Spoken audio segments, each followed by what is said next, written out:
आज हम लोग बात करेंगे कि एक अच्छा हेयर ट्रांसप्लांट कैसा दिखना चाहिए, एक अच्छा हेयर ट्रांसप्लांट का रिजल्ट कैसा दिखता है। जो रिजल्ट है ट्रांसप्लांट का वो टोटल 5 फैक्टर से हम लोग इवेल्युएट कर सकते हैं।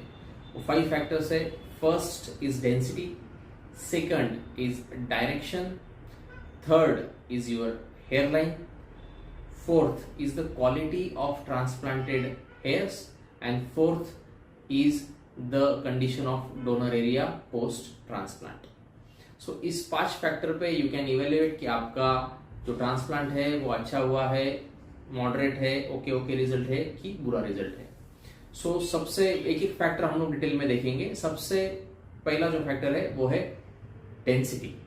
सो what is the ideal density of hair transplant. See, अगर स्काल्प शाइनी है, जहां पे बिल्कुल भी ग्राफ्ट नहीं है, जो कि हम लोग प्री ऑपरेटिवली ट्राइकोस्कोपी से डिटरमाइन कर सकते हैं, then you need to go super dense in that area. That is super density मतलब 60 to 80 grafts per square centimetre, so that you can actually calculate and you can fill in this much of graft in 1 square centimeter। अगर आपके natural hair है और हमको gap filling करना है तो फिर उस जगह पे जो डेंसिटी है वो थोड़ी कम हो जाती है।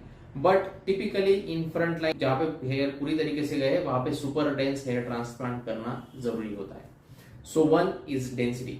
Now second is direction of hair transplant. Each area of your scalp has different directions. जो फ्रंट हेयर है वो आगे आने चाहिए। Temporal hairs are directed downwards and backwards. अगर आप क्राउन एरिया पे कर रहे हो तो वहां पे वर्ल पैटर्न बनाना पड़ता है। सेकंड थिंग, जो आपके ट्रांसप्लांटेड हेयर है वो आपके नेचुरल हेयर के डायरेक्शन के अकॉर्डिंग डाले जाने चाहिए, otherwise it gives very unnatural look. अगर हम लोगों ने ट्रांसप्लांटेड हेयर का डायरेक्शन अलग है और नेचुरल हेयर का डायरेक्शन अलग है तो टिपिकली ये जो प्रॉब्लम है ये टेम्पोरल एरियाज में आता है, क्योंकि वहां पे बहुत ही एक्यूट एंगल में डालना पड़ता है, बहुत सुपरफिशियल ग्राफ्ट डालने पड़ते हैं। ट्रांसप्लांटेड हेयर्स का डायरेक्शन नेचुरल हेयर के डायरेक्शन के अकॉर्डिंग नहीं है तो it looks bizarre. Second thing, it is not possible to correct the direction later on. एक बार हेयर का डायरेक्शन सेट हो गया डालते वक्त, वो बाद में बदलना ऑलमोस्ट इम्पॉसिबल है। So direction of hair is very important to give a natural look.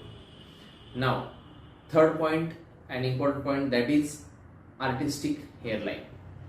बहुत जगह पे हम लोग आजकल रीडू बहुत ज्यादा देख रहे हैं, बहुत ज्यादा पेशेंट्स हेयर ट्रांसप्लांट करके आ रहे हैं। The most common mistake that is made is a straight hair line.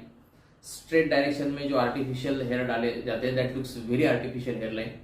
Second mistake हो रहा है प्रॉपर वी शेप्ड जो है hair line rather than making U shaped and irregular V shape बनाया जाता है। So this is the second mistake that is most commonly done, तो ऐसा नहीं होना चाहिए। थर्ड थिंग जो है that is temporal angle. Temporal angle has to be maintain. अगर वो ब्लंट हो गया then it again gives very unnatural and unaesthetic look to your hair transplant. Now the fourth important जो एस्पेक्ट है जो कि बहुत बार निग्लेक्ट हुआ जाता है, that is the quality of transplanted hairs.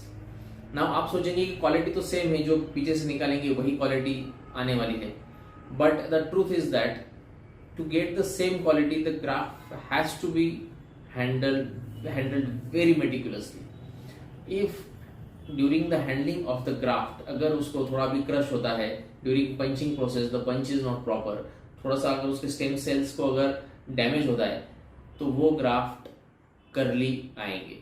अगर वो करली आएंगे देन वो that again you are not able to do the hairstyle और उसको लंबा नहीं कर सकते हो, एंड अगेन उनका क्वालिटी अलग दिखता है as compare to your natural hairs. Ideally अगर नेचुरल सॉफ्ट सिल्की हेयर्स है तो ट्रांसप्लांटेड हेयर भी सिल्की आने चाहिए।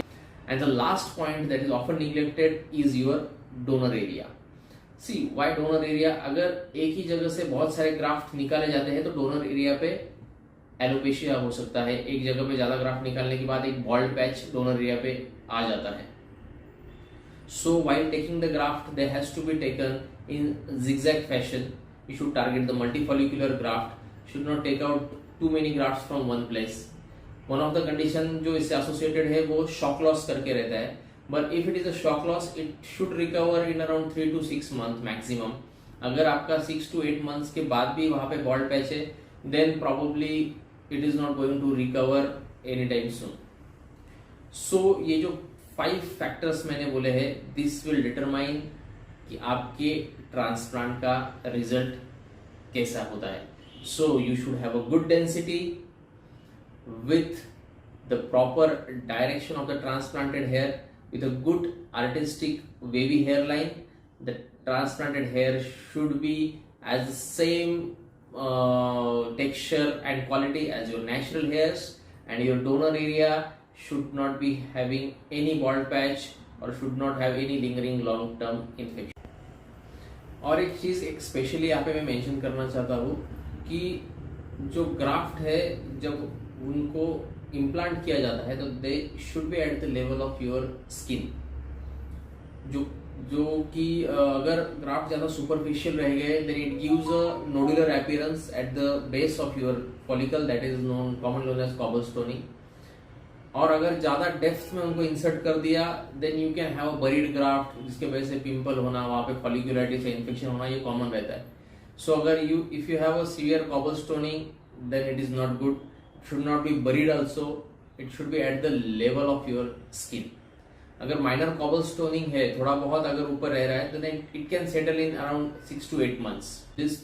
ये 2 चीजें आपको ध्यान में रखनी है एक अच्छा रिजल्ट इवेल्युएट करते वक्त. Thank you.